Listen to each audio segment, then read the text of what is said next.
Hello, আসসালামু আলাইকুম। সবাই কেমন আছেন? আশা করি ভালো আছেন। আজকে দেখাবো আমরা ওয়াটার পাম্পের ওয়াটার সেল কিভাবে পরিবর্তন করি। এই মোটরটা হলো 1.5 গোড়া মোটর, 2 ইঞ্চি পাইপ। ওয়াটার সেলফ নষ্ট হলে মোটরের নিচে দিয়ে পানি গামবে, মোটরে পানি উঠবে না, শুধু মোটর চলবে কিন্তু পানি উঠবে না। তো এই ভিডিওতে দেখাবো আমরা কিভাবে খুব সহজে ওয়াটার সেলফ পরিবর্তন করি। ভিডিওটা দেখতে থাকুন, আমরা কিভাবে মোটরটা খুলি বা কিভাবে পরিবর্তন করি ওয়াটার সেল। তো আমরা প্রথমে যে কাজটা করব, পিছনের ব্যাক সাইডটা খুলে ফেলবো, বাটিটা যে বাটিটা থাকে ওই বাটিটা খুলবো। তারপরে আমরা পাখাটাও খুলে নেব পাইপ রেঞ্চ দিয়ে শেপটা ধরার জন্য। পাইপ রেঞ্চ দিয়ে পাখাটা খোলার পরে আমরা পাইপ রেঞ্চটা ভালোভাবে শক্ত করে লাগিয়ে নেব, যাতে করে ইম্পেলারের নাটটা খুলতে বেশ সহজ হয়। তো পাম্পের প্যানটা খোলার জন্য আমাদের 19 নাম্বার গুটি লাগবে। 19 নাম্বার গুটি দিয়ে এই মোটরটার প্যান খোলা যায় বা ইম্পেলারটা খোলা যায়। তো দেখতেছেন আমি এই পাশ থেকে গুটিটা লাগিয়ে নিয়ে ওই পাশ থেকে পাইপ রেঞ্চ দিয়ে ভালোভাবে ধরে নাটটা খুলতেছি। প্যানের নাটটা খোলার পরে প্যানটা একটু জাম থাকবে বা টাইট থাকবে,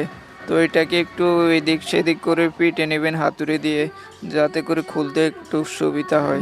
নিচ থেকে হালকা চাপ দিয়ে হাতুড়ি দিয়ে পাশ থেকে বাড়ি দিলে এটা অনায়াসে খুলে যাবে। দেখতেছেন ভিডিওতে আমি যেভাবে খুলতেছি এইভাবে খুলবেন, খোলার চেষ্টা করবেন। তো দেখতেছেন আমাদের ইম্পেলারটা খুলে গেল। এখানে খোলার পরে আমরা একটা রিং পাবো, রিং বা হুক। এই হুকটা সব পাম্পে দেওয়া থাকে, তো এটা নোজ প্যালাস বা নোক প্যালাস দিয়ে খোলা হয়।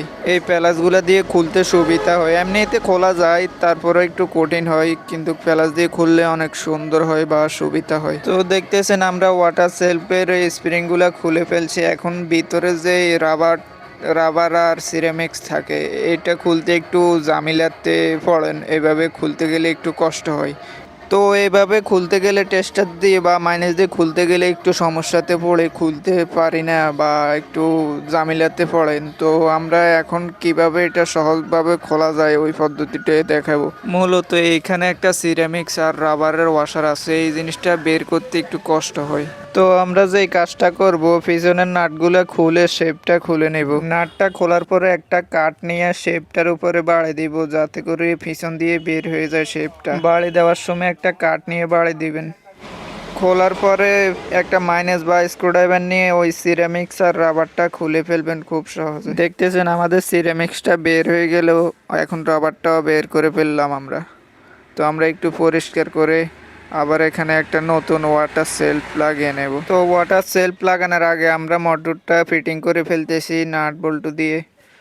তারপরে আমরা লাস্টে ওয়াটার সেলফটা লাগিয়ে নেব। দেখেন আমরা পিছনের পাকা টাকা সব কমপ্লিট করে লাস্টে লাগিয়ে নেব আমরা ওয়াটার সেলফ। তো আমরা এখন লাগাবো ওয়াটার সেলফ।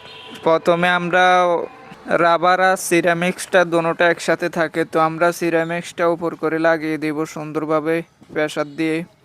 ভালোভাবে ফিটিং করে নিতে হবে এটা। এখানে দেখেন আমরা পুরান সিরামিক্সটা দিয়ে তারপরে একটা 1 ইঞ্চি পাইপ দিয়ে সুন্দরভাবে প্রেসার দিয়ে লাগিয়ে নিলাম। তারপর যে হুকটা থাকে ওই হুকটা আবার এই প্লাসের মাধ্যমে লাগিয়ে নিলাম। তো আমরা ফ্যানের লকটা লাগিয়ে আমরা এখন ফ্যানটা সেট আপ করে দিলাম। তো এভাবে একটু ফিটিং করে তো আমরা নাটটা লাগিয়ে নেব সব শেষে। একটা ওয়াশার থাকে, ওয়াশারটা আগে দিয়ে তারপরে নাটটা দিয়ে ভালোভাবে টাইট করে দিব এটা। তো এই পর্যন্ত ছিল আমাদের ওয়াটার সেলফ লাগানোর পদ্ধতি বা কৌশল। তো যারা জানেন তারা তো জানেনই, যারা নতুন তাদের জন্য এই ভিডিওটা উপকারে আসবে বা খুলতে সুবিধা হবে, খোলা আর ফিটিং করতে একটু সুবিধা হবে। তো দেখেন আমরা এখন ফিটিং করব। আমরা কিন্তু পাম্পটা খুলে মোটরটা নিয়ে গেলাম ওয়াটার সেলফ পরিবর্তন করতে। তো আমরা মোটরটা নিয়ে আসলাম। এখন আমরা বসিয়ে 4টা নাট থাকে ওই নাটগুলো টাইট দিয়ে দেবো ভালোভাবে। তো এইভাবে মোটরটা আমরা ফিটিং করে দিলাম। আজকের জন্য এই পর্যন্তই, আবারও দেখা হবে অন্য কোনো ভিডিও নিয়ে। সবাই ভালো থাকবেন, সুস্থ থাকবেন, আল্লাহ হাফেজ।